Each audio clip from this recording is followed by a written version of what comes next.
And so I'm going to talk about coming to our senses both literally, because really, how do we know anything except through the senses? And even science, all scientific instruments are an extension of the senses, whether they're telescopes or microscopes or spectrophotometers or seismometers or whatever it is, or thermometers. They're all extensions of the senses. And the only way there's any possibility of knowing is to know through the senses. And the Buddhists throw in, of course, that something that we tend to ignore, although more and more we're not, and more we're interested in it, but the mind as a sense.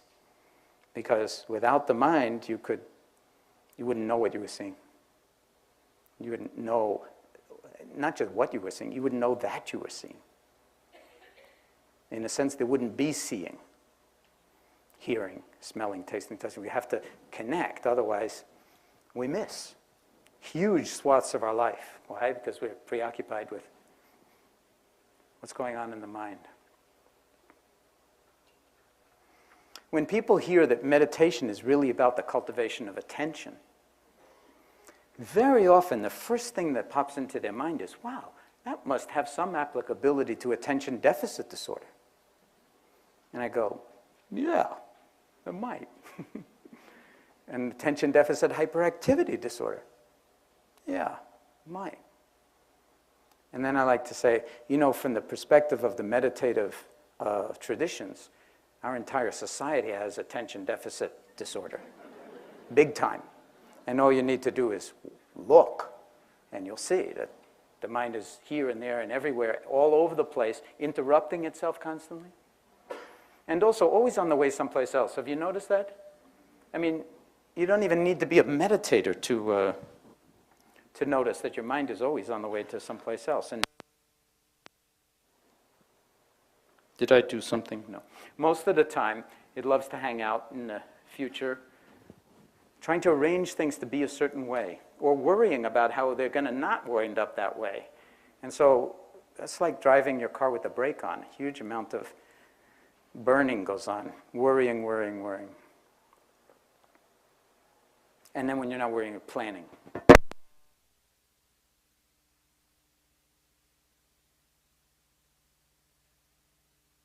That offensive? Okay. I'll put it in my pocket. We'll see if it likes that better. And then, of course, there's always the past. And in the meditative traditions, they like to emphasize a lot being with things as they are. So, that sounds reasonable. Let's just be with things are. Be with things the way they are, as long as they're the way I want them to be. If we're going to be with things, I mean, it might as well be the way the way we want them to be, because otherwise it's going to be agony.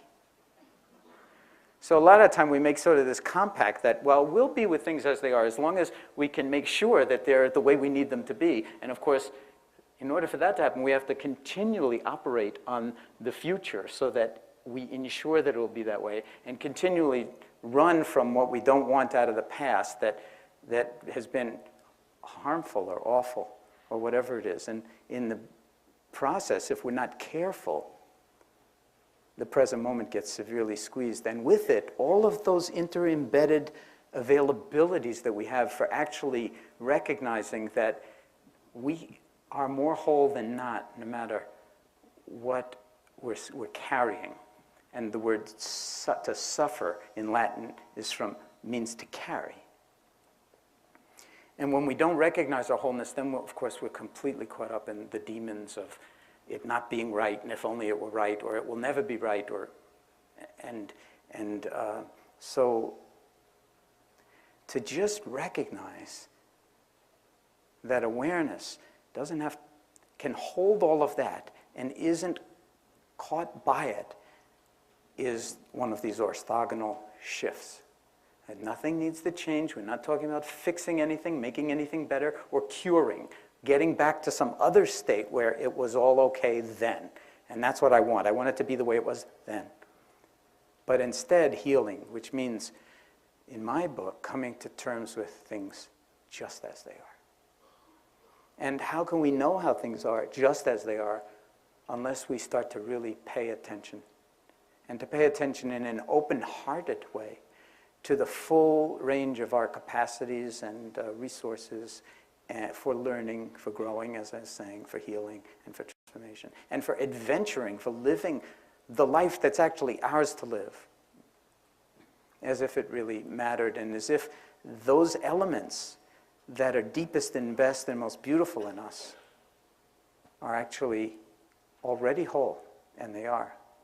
And those 16,000 people who've been through the stress reduction program discover that on their own. We don't give sermons about it or lectures about it. You find it out in your cells, in your bones, in your heart beating, in your discomfort in your body, during the body scan, or sitting meditation, or yoga, or whatever it is.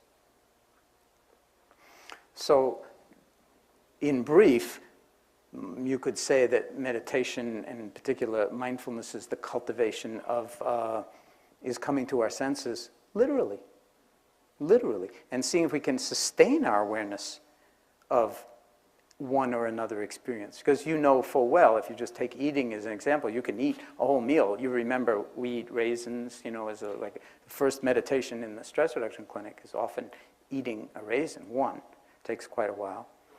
But you know that you can eat an entire meal without tasting anything. Because in a sense, we're eating our ideas, and we're caught up in habits and conditioning from the past that, has us eating with no awareness, talking with no awareness, hearing with no awareness. Just think, how many of you have ever had the experience of somebody who you love deeply and who lives with you say to you, "You never listened to me." That ever happened to anybody here in this room? You never listened to me.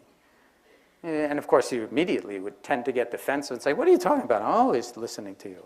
I hear everything you say." Well, you do and you don't. We're very selective in our hearing. Yes, it's coming in through the ears, but no, maybe you don't allow it in because it's not coming in the way that you need it to come. Okay? And so we'll only let certain things in if it comes my way. And then we generate this whole story of what my way is, although a lot of the time we don't know, but we know we want it. We tell our kids, you can't always have your own way. But we want don't we always want our way? I mean, it's like, we make that bargain. We'll be happy, we'll be with things as they are, as long as they're pretty much the way we want them to be and can handle them. So imagine if you were to just really open it up and drop more into a comfort zone of awareness. We've been so conditioned to be in critical thinking. I mean, I remember when I went to school, some of you have heard me say this, but of course I'm always saying the same thing. I mean, I never say anything different. There's just different ways of saying the same thing. But I remember very clearly when I would ask in junior high school, why do I have to learn this? Whether it's, geometry or algebra or whatever. And they say, well, it's going to help you with critical thinking. You'll learn how to think. Well, my sense is that we've really learned how to think very, very well. In fact, it's very hard to, sometimes we're plagued by our thoughts. And our thinking can get seriously deranged. Have you noticed? And it's coming at us 24/7 with very often a lot of different voices, a lot of different opinions, a lot of different contradictory views and opinions, and with a huge amount of emotional charge associated with it.